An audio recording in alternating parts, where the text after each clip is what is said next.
नमस्ते स्टूडेंट्स, मेरा नाम सरोज चौधरी है। Lecturer mechanical engineering, government polytechnic college Jalore से। आज का जो हमारा टॉपिक है वो है मैकेनिकल प्रॉपर्टीज़ ऑफ मेटल्स। ये टॉपिक हमारा subject E202 basic mechanical engineering के यूनिट 1 का टॉपिक है। नेक्स्ट है इस लेक्चर की आउटलाइन। इस लेक्चर में हम सबसे पहले तो इंट्रोडक्शन पढ़ेंगे। इंट्रोडक्शन में यूटिलिटी क्या है मैकेनिकल प्रॉपर्टीज़ ऑफ मेटल्स की, किस तरीके से मेटल की प्रॉपर्टी हमें हेल्प करती है डिस्टिंग्विश करने में कि which metal can be utilised for a particular purpose. Second है मैकेनिकल प्रॉपर्टीज़ ऑफ मेटल्स, जिसमें 8 मैकेनिकल प्रॉपर्टीज़ हैं।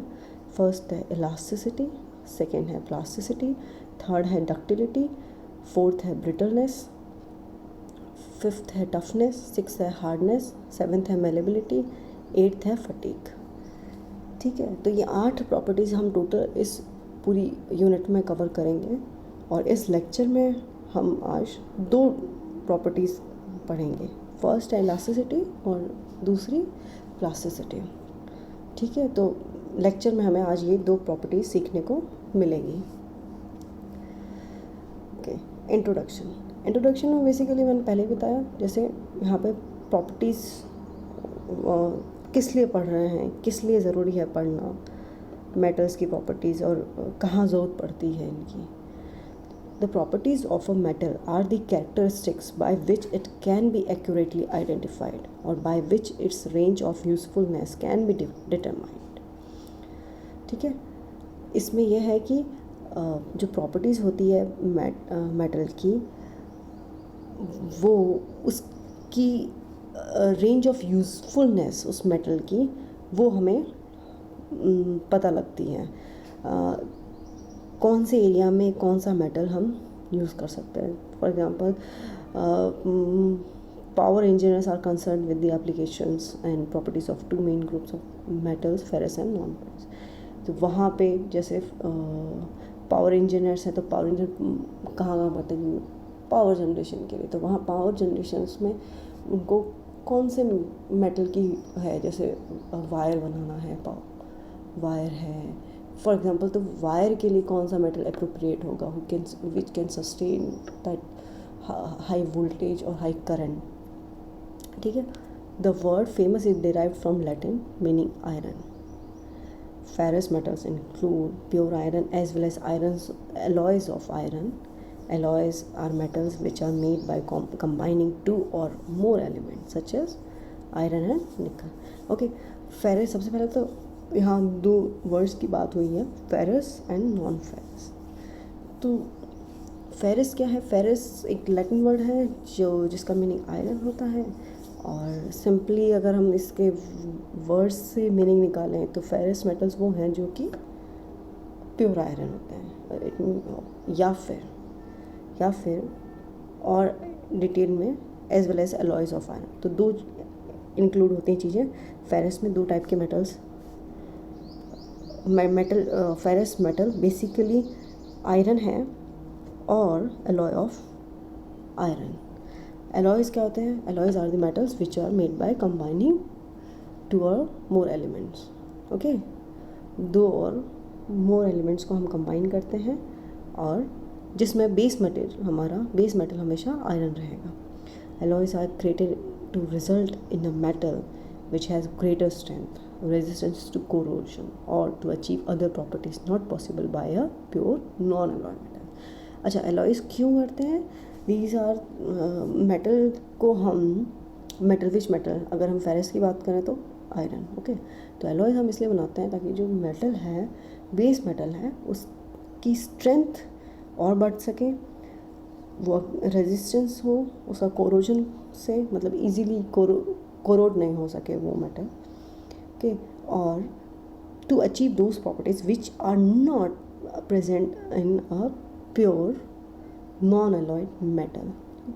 हम उन प्रॉपर्टीज़ को अचीव करना चाहते हैं जो प्रॉपर्टीज़ हमें उस मेटल की प्योर फॉर्म में नहीं मिल रही है, ठीक है। तो उन जो प्रॉपर्टीज़ नीडेड है उन प्रॉपर्टीज़ को और एनहांस ये में से एनहांस करने के लिए, इम्प्रूव करने के लिए हम चीज़ों को एलॉय बनाते हैं। Non ferrous metals contains no iron और ओनली ट्रेस अमाउंट्स। फेरस की हमने बात की तो जस्ट नॉन फेरस में आयरन या तो बिल्कुल ही आयरन ही होगा या ओनली ट्रेस अमाउंट्स में आयरन होगा। एग्जांपल्स हैं नॉन फेरस मेटल्स के copper, lead, aluminium, zinc, nickel, antimony, tin and magnesium.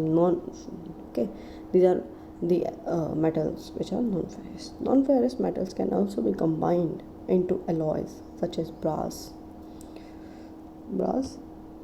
copper plus zinc, and bronze, copper plus tin. Okay, तो यहाँ पे एलॉय जो है नॉन फेरस मेटल्स के वो बता दें, ब्रास है, कॉपर जिसमें 2 मेटल्स हैं, कॉपर और जिंक, और ब्रॉन्ज में कॉपर और टिन, ठीक है। Serviceability and safety are the ultimate criteria in choosing metals, ठीक है। हमारा बेसिक मेटल्स को जो हम चूज़ करते हैं किसी पर्टिकुलर पर्पज़ या पर्टिकुलर कोई चीज़ बनाने के लिए, तो हम उसमें 2 चीज़, उसकी serviceability and second one is safety, ये मेजर क्राइटेरिया होती है। Serviceability, how long it will be useful और इट कैन बी यूज्ड और इट विल वर्क।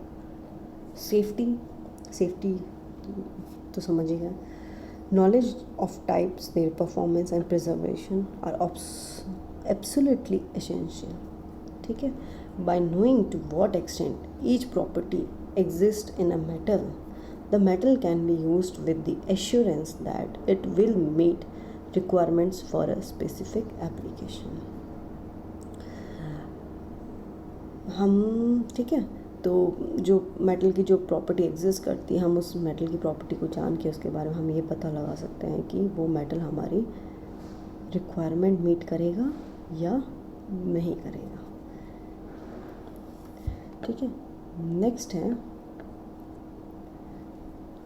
हाँ हमारी प्रॉपर्टीज़। अब फर्स्ट प्रॉपर्टी जो हम पढ़ेंगे वो है elasticity. Metal elasticity is the ability of a material to return to its original shape after any force acting on it has been removed, ठीक है।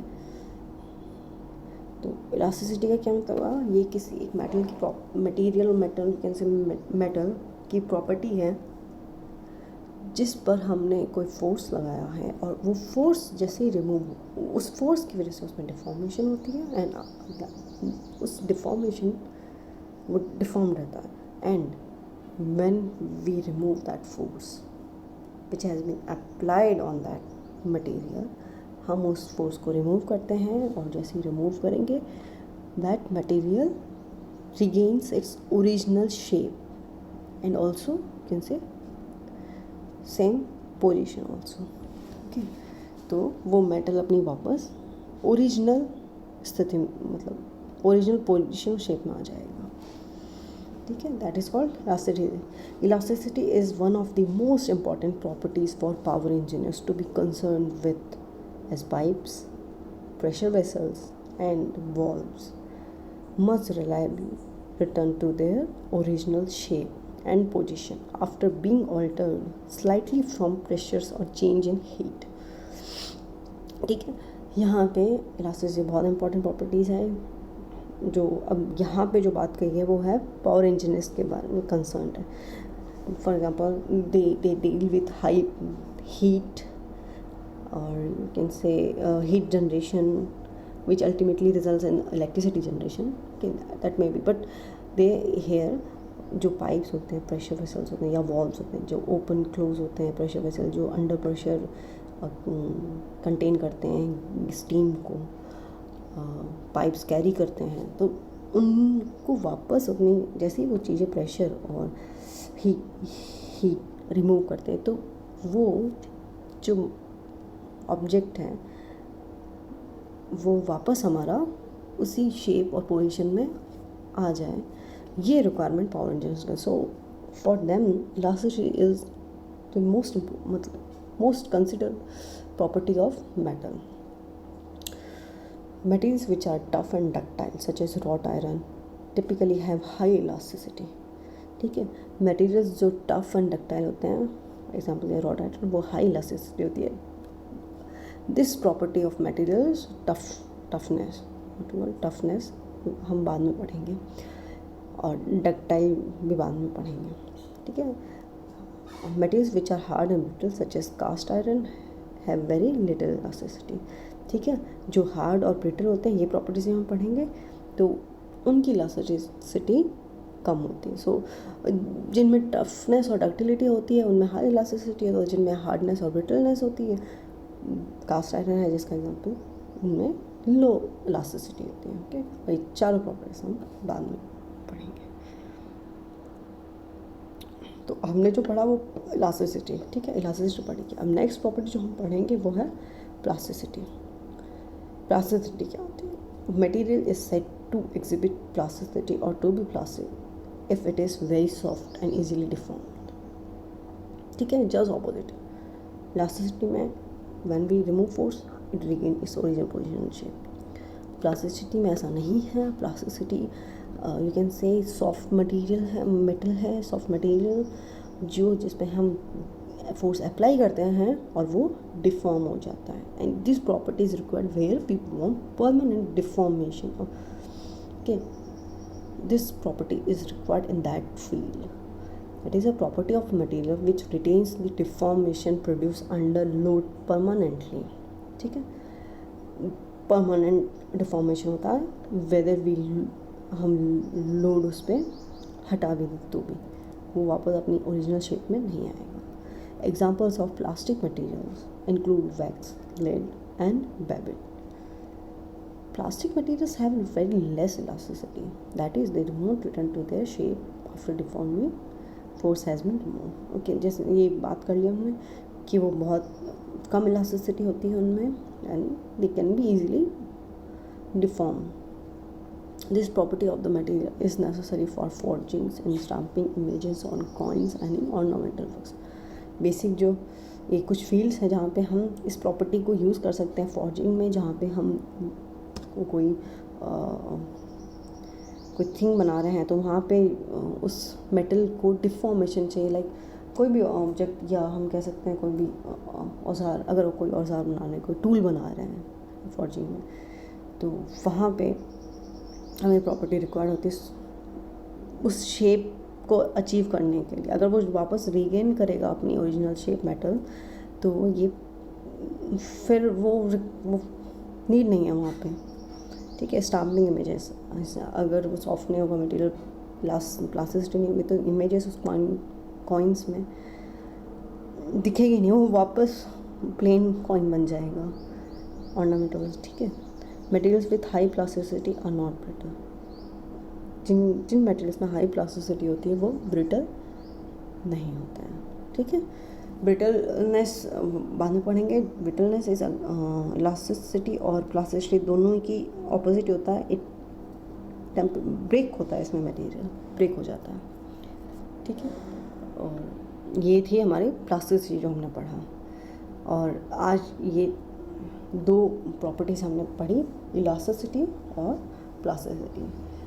दे are both opposite to each other, और इनके जो यूटिलिटी है field में वो भी बहुत ऑपोजिट है.